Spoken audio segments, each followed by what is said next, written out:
This week on Dan Really Likes Wine, we're going all nostalgic because coming up in the next week or two, the anniversary of one of the seminal events in modern history for South African wine, the coming together of the Swartland Revolution. And if revolution sounds like a little grander term, well, it's not at all, because it did have a profound impact on the direction of South African wine and such a big chunk of our understanding of where wine could be made in South Africa. And the Swartland was the work of 5 people in terms of this revolution. And we kick off this week with the first of them, owner of one of wine's more magnificent beards, purveyor of world-class sherry, and with a collection of vinyl in his cellar, the envy of the musical world, Adi Badenhorst. Welcome back to the show. Lovely to see you. Hi, Dan. Thanks very much. It's great to be here. Nice to see your beautiful face again. Looks like you've seen a bit of sun and had a bit of love. It's probably just too much Badenhorst product endorsement over time, but I do so happily. And I'll be doing so a lot more in the next little while. The anniversary comes up, the revolution of the Swartland. If you go back to the very, very start, and I don't think it was a conscious decision to form this revolution, but there must have been some kind of general coming together of let's make something happen. What are your earliest recollections of all of this kicking off? Look, Dan, I mean, the most important thing was that we were all friends, Eben and the Mullineux and Callie and Mark Kent. And we'd been in the industry together. We'd worked together over the years. And we just happened to find ourselves in the Swartland, in this magnificent place, round about the same time, 2008, 2009. Eben was here a little bit earlier. And yeah, and one thing led to another. We were making wines, solid, sensible wines in our different styles. And we just decided to, I don't know, put a flag in the ground and say, listen, this is the Swartland. These are the wines we're making here. These are the vineyards. They translate beautifully into bottle. What do you think it was that you guys collectively saw in the Swartland that people hadn't seen before? Because I think the impression was always, well, you can grow grapes, but it's a bit blue collar, it's a bit entry level, it's certainly not premium stuff. And yet you guys clearly had a vision that there could be something more to this. And you look, the Swartland is a big region. It's a massive region. It stretches 150 kilometers from where we are. This is it's 12, 13,000 hectares of grapes. And in these mountains and in these hills around here are amazing pockets of grapes that are planted in the right place, and they're old vines, and they really produce wines that speak of a place. I think every region has got it, but people within that region need to recognize it and express it. You've got 4 great people, very different in their own way. Callie Louw, I think Callie ideally would be living without electricity, without cell phones, smoking all the meat from everything he hunts, and happily using his printing press to produce his labels. He is very, very, very old school. What's the magic that he has brought to the Swartland? Listen, I mean, Callie and I worked together when I had like a fancy job at Rustenburg Wines, and that's where I got to know and love Callie from an early day on, with him and Marie before they were married. Um, Callie's a real man of the earth, a real farmer. He understands so much um, about farming, about where grapes need to grow and how they need to flourish in a particular area. Well, what about the Mullineux? Here's this extraordinary couple, one South African, one American, met in France, and very much a case of destiny with these two.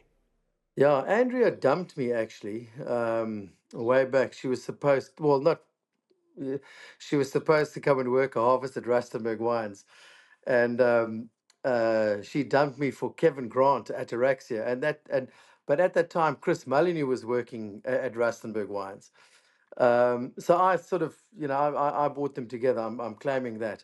But what an amazing couple! What precision! What dedication! And Chris buys some grapes from us, Chris and Andrea, and at every single pick, Chris is there. Every single morning, 5 o'clock in the morning, he's there with the truck. Throughout the year, Andrea is in the vineyards on a weekly basis.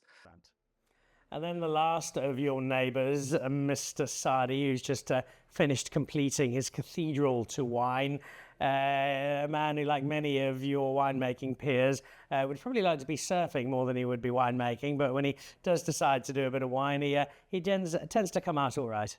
No, I mean, I've known Eben since I first arrived here in the Swartland in '99. I did the harvest at Post, and that's where I met Eben. And it's been such an honor and a privilege to follow his journey from the very beginning at Spice Route, from those first releases of Columella, and the amount of vision. Eben's a man of vision, and he's got a long-term goal, and he sticks to that, and he's got such tenacity when it comes to forging those goals of his and making them a reality. It's really inspirational.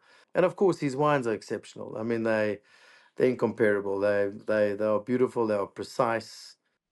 Heartfelt tribute to your four fellow Swartland musketeers. What, in closing, of Adi Badenhorst's thoughts on Adi Badenhorst? What are you proudest of as you look back on this Swartland chapter? What I'm quite proud of is that the Swartland and that Kalmoesfontein itself has replaced the church, in that Kalmoesfontein has become a gathering area for the whole of the Swartland, the community. You know, every Thursday night, guys come here for pizza, and foreigners, people from all over the world, come and experience the incomparable hospitality and authenticity of Kalmoesfontein and of the Swartland. Yeah, Adi, I'm very, very excited and somewhat nervous. I shall be out to the Revolution celebrations. I've booked the ensuing 6 weeks off to recover, but I'm very much looking forward to raising multiple glasses in celebration of some wonderful people and the story you've created. No, wonderful. Add a few more weeks onto that if you drink too much of our sherry. Just add another week on for that. But Dan, looking forward to seeing you. It's going to be amazing. It's going to be a truly wonderful experience. And thanks very much for the support. There we go, the great Adi Badenhorst. We will be having him back on the show in the next while, featuring that sherry, which is a great addition, another one of his wonderful passions. But right now, both he and I have to prepare for the Swartland Revolution, and I've got some more pretty cool guests lined up. See you shortly.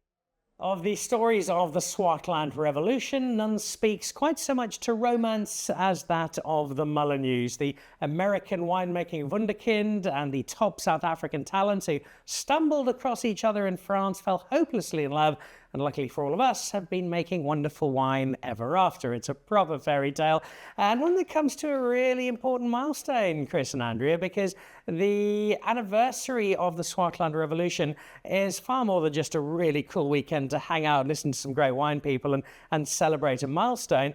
It is so inherent in where South African wine has gone. Yeah, no, you're totally right, Dan. I think we had some experience working with Swartland fruit before we settled in the Swartland, and it always just blew us away how incredible the wines were from the region that we made here. And it was just starting the Swartland Revolution was a vehicle for us to get people to come out to the Swartland and experience the place. Andrea, tell me a bit about this crew that you have at the heart of the revolution. 5 people who now you are winemaking royalty. People have posters of you up in their bedrooms all over the world. You are a proper rock stars of wine. When you first started out, that certainly was not the case. I mean, we were all drawn to the region because of that inherent specialness that was there. You know, the combination of old vines that were accessible at that point in time, a lot of incredibly balanced vineyards that had never been irrigated and had many years to develop their character. Winemakers that had arrived first, like Peter de Toit and Eben Sadie a few years before us, and how they were like, please come join us.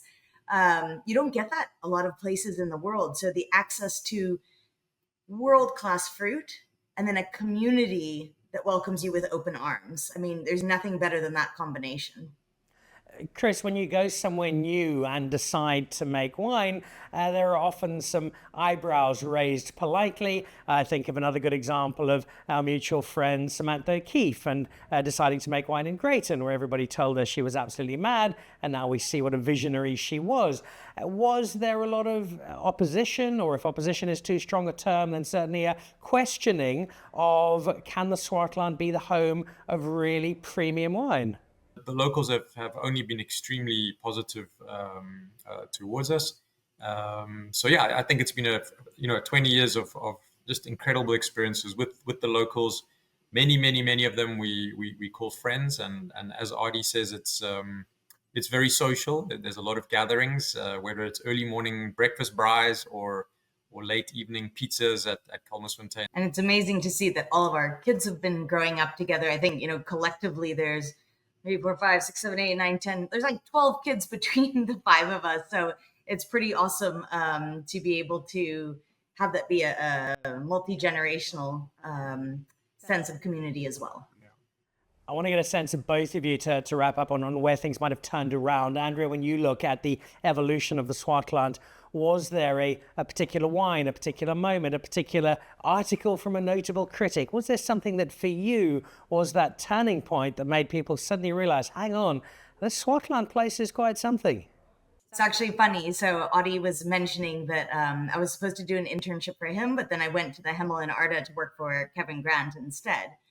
And I was living on my own in the Hemel and Arda Valley, and it was like a rainy, cold night. And I opened up a Platter's Guide for that previous year. And in there, I was reading about Palladius, so Eben's white blend, for the first time. I hadn't tried it yet, but just reading it, I was just so excited to try and obtain a bottle and taste it. And Chris and I were already dating at that point in time, and I sent him a text message, and he's like, well, actually, let's have dinner with Eben. Yeah, it was really the catalyst, was actually reading about it in the Platter's Guide, being so intrigued. And then the fates were sealed. What about for you, Chris, when you look back, the highlight of the Swartland adventure, the one that has meant the most to you over the years to date? But what's really exciting for me is to see the very serious producers, and Artie and Eben and Callie are great examples of that, how a lot of the effort is going actually into the farming. You can see this picture behind us here from our home vineyard, farming with cover crops, mulches, making our own composts. It's really helping to make the vineyards more resilient and more naturally kind of fresh and vibrant and complex. I know there is a very carefully prepared and very exciting lineup of guests at the Swartland Revolution, and that in itself is more than enough reason to go. But for me, the real draw card is being able to spend some time with all of you, in as much as we will, because you'll be surrounded by fans for the weekend, and to raise plenty of glasses to this wonderful South African wine story. So thank you for what you've given us. Thank you for always being great friends to Dan Really Likes Wine. Chris and Andrea Mullineux, one of the great couples, arguably the first couple of South African wine, possibly even global wine, part of that wonderful Swartland Revolution, celebrating a wonderful milestone and such an important part of our modern wine history. As we continue the story of the Swartland Revolution, a man who stuck to his word where many others haven't. I lose count the number of winemakers. Duncan Savage, a great example. Dan, I'm only going to make 2 wines. I think now he's on about a dozen. Callie Swart makes 1 wine and 1 wine only. And that's partly because that's what he wants to do, but also partly because he's got lots of time. He needs to smoke meat, which is his other area of expertise. Callie, lovely to have you back on the show. Can you believe that you are already celebrating, 15 years of the Swartland Revolution? I think looking back, obviously, we didn't realize what we were getting into and what we would accomplish with that sort of party. I just remember having to sit on the stage. I was supposed to moderate. Who was it? Me and Michael Frigion were supposed to moderate somebody, or Michael was. But yeah, cluster. I didn't say a word. I was like dumbstruck. I couldn't say anything. But it was a massive result, and obviously the 5 after that were as good, if not better. When we look at the Swartland now, we see things like your 100 points to Porcelainberg and the work that Artie and Chris and Andrea have done and the work that Eben's done. And retrospectively, it all seems all quite natural. Surely it was always going to end here. How confident were you that the future of the Swartland was as bright as we now see it today? I suppose probably the lack of being too aspirational. Eben, obviously, he was the guy that started it all, and then Chris and Andrea moved in, and shortly after that, Artie, and then we pulled in. And I think just the mindset and the way we connect, and I think the key is we bright together. And I think that you mean that literally, but there's also a sense of metaphor to that, and that you are such a close group of people. You learn from each other so much. You've got kids of a similar age. It's very much a family feel. What are some of your favorite memories of the time spent with your 4 fellow revolutionaries? And it's just amazing to be able to call any of them, and not even the guys part of this revolution, and bounce something off anybody, ask advice, take a wine that you wonder about. Everybody wants to win. I think that's the biggest secret. And we're not a lot of people, so if you have a braai, you don't have to buy a whole animal, you can buy sections of it. You do talk about the others beyond just the initial revolutionaries, and I think that is such an important part of your legacy, that we now look at younger winemakers like Saki Mouton, like Lucas van Lochenberg, like the inimitable Maras, this next generation who've picked up from what you guys have given them and really just added to this extraordinary Swartland story. One of the big secrets, I think, is most of the guys are willing to stand back a bit in terms of winemaking. There's from the beginning a massive focus on where we grow the grapes, what we grow, trying to get something that's like really a true identity, and not just shooting a shotgun into a flock of birds, trying to actually nail something down that has a story that fits together. The big secret to a lot of the wines and the success of a lot of the wines is really focusing on the land. Callie, Louw, farmer at heart. Before we let you go, what's next? What does the Swartland still have to do, still need to do? What would you like to see still happen? I think it's still very young. I mean, 15 years in wine terms. In Eben's, it's 25 years. But and obviously there's a lot of old boys that did it a long time ago. But I think the focus on the sites, the focus on the old vines, and also planting.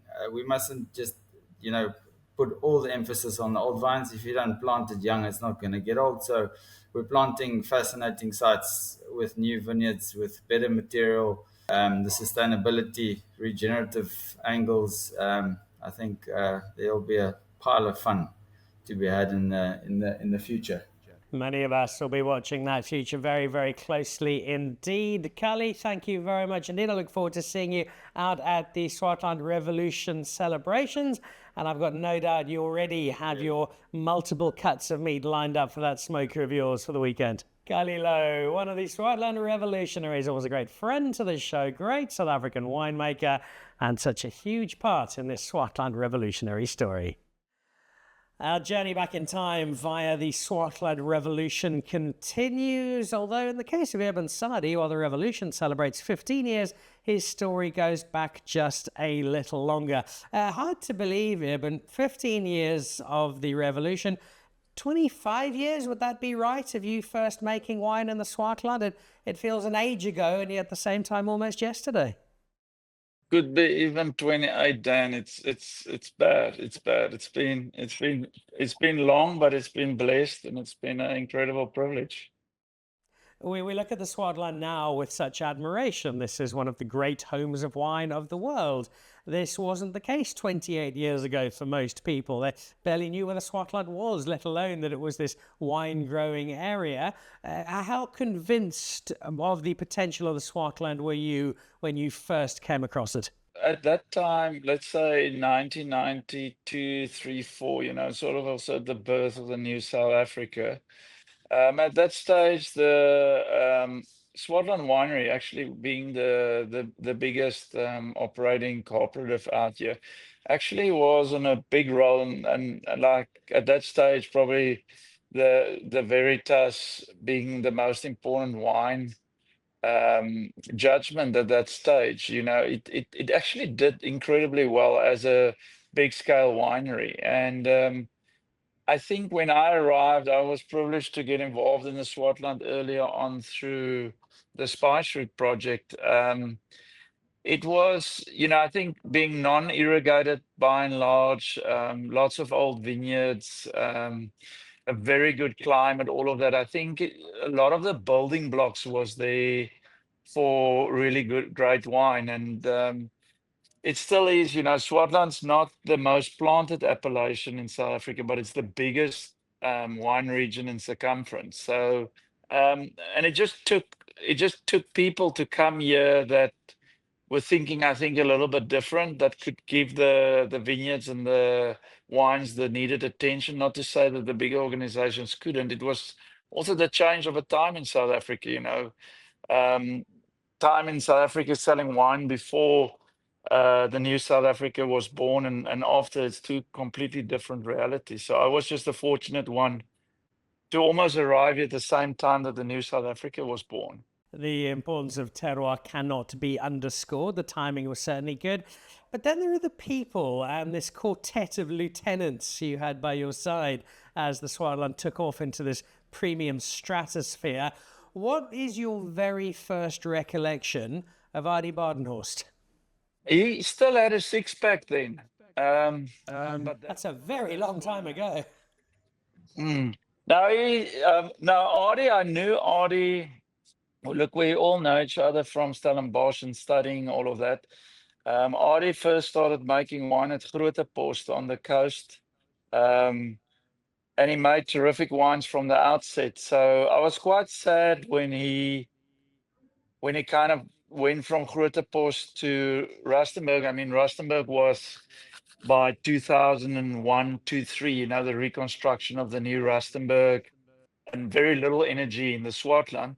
He went there. So I was sad to see him go, because he was like a very important proponent.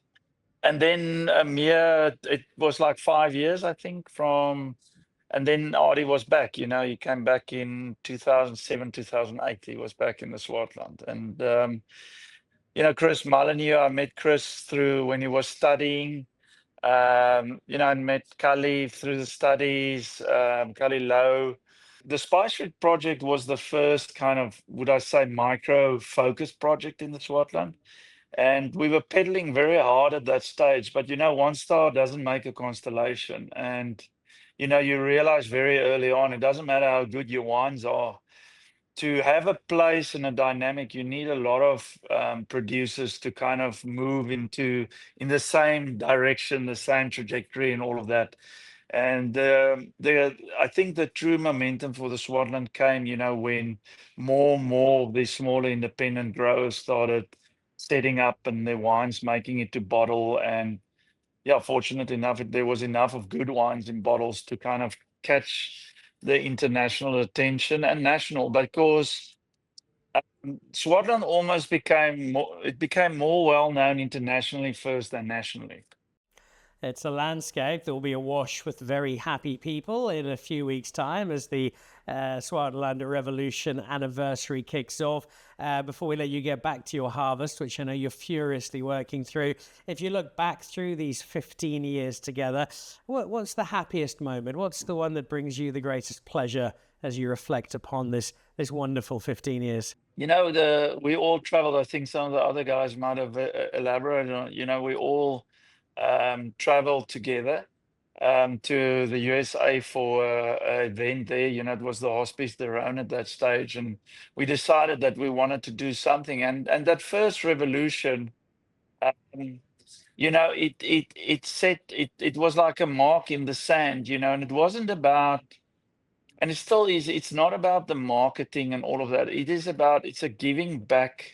It was a great moment, that first Swartland Revolution, to finally open up kind of the house and have people visit the place. And then after the seminars or that, to have all the producers that's producing wine in the Swartland, to have all of them in the same street at the same time pouring their wines.